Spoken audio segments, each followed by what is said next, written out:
आज की वीडियो में मैं आपके साथ गंदम की ज़रूरी सिफारिशात शेयर करूंगा जिससे आप फ़ी एकड़ 60 से 70 मन पैदावार हासिल करने के छोड़।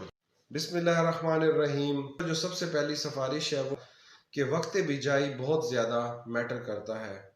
बदलते हुए मौसमी हालात के पेश नज़र सबसे बेस्ट टाइम ऑफ सोइंग है वो अक्टूबर के आखिरी 10 दिनों से लेकर 15 नवंबर तक बेहतरीन वक्त काश्त है। मैं बताना चाहूँगा कि सीड रेट आपको कितना रखना है।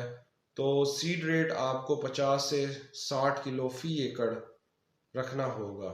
दोस्तों, अब मैं आपको बताना चाहूँगा कि ज़मीन की तैयारी आपने किस तरीके से करनी है। ज़मीन की तैयारी में आपने 2 से 3 ट्राली गली सड़ी गोबर की खाद लाजमी डालनी है।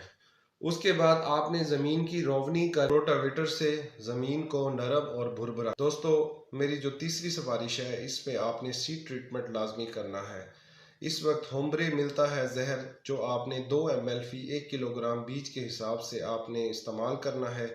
इससे अर्ली तेले का मसला भी कम होगा और गंदम के अंदर बीज की जो बीमारियां हैं वो भी कंट्रोल हों।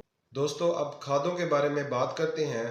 तो ज़मीन की तैयारी के वक्त आपने 30 किलोग्राम DAP, 25 किलोग्राम यूरिया और 20 किलोग्राम म्यूरेट ऑफ पोटाश या फिर SOP आपने लाजमी डालनी है। आपने बिजाई किस तरीके से करनी है, तो मैं रिकमेंड करूंगा कि आप बिजाई बजरिया ड्रिल करें और ड्रिल में आप पौधे से पौधे का फासला 4 से 5 सेंटीमीटर, जबकि बीज की गहराई 4 से 5 सेंटीमीटर और लाइन से लाइन का फासला 6 से 7 इंच रखना है। मैं आपको रिकमेंड करूंगा कि सीड ड्रिल से बवाई बेस्ट है। अब बात करते हैं जड़ी बूटियों के कंट्रोल के बारे में।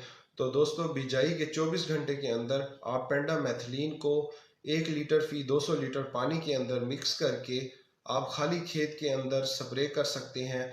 इससे जो आपकी प्री इमरजेंस वीडिसाइड्स का मसला है वो हल हो जाएगा।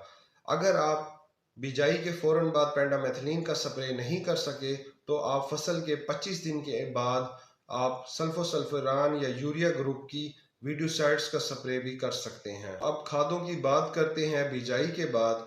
तो बिजाई के 25 दिन के बाद आपने 50 किलोग्राम यूरिया और 5 किलोग्राम जिंक देना है जड़ों के अंदर। जब आपकी फसल 50 से 55 दिन की हो जाए तो आपने दोबारा 50 से 55 किलोग्राम यूरिया फराहम करनी है। किसान भाइयों, अगर आपको अपनी फसल के अंदर पिलाहट महसूस हो तो आप PGRs का इस्तेमाल भी कर सकते हैं, जिसमें आप अमाइनो एसिड्स का भी स्प्रे कर सकते हैं। इसके अलावा NPK, जो कि 2020 की सूरत में फ़ी 100 लीटर पानी के अंदर 1 लीटर की NPK की डोज डालकर आप डाल सकते हैं। दोस्तों, यूरिया की सिफारिशात में मैं आपको रिकमेंड करूंगा कि अगर आपकी फसल 50 से 60 दिन की हो गई है तो इसके बाद आपने नाइट्रोजन हरगिज नहीं देनी, क्योंकि इसके बाद नाइट्रोजन देने से की फसल के ऊपर तेले के मसाइल भी आएंगे और इसके अलावा लॉजिंग के मसाइल भी आ सकते हैं।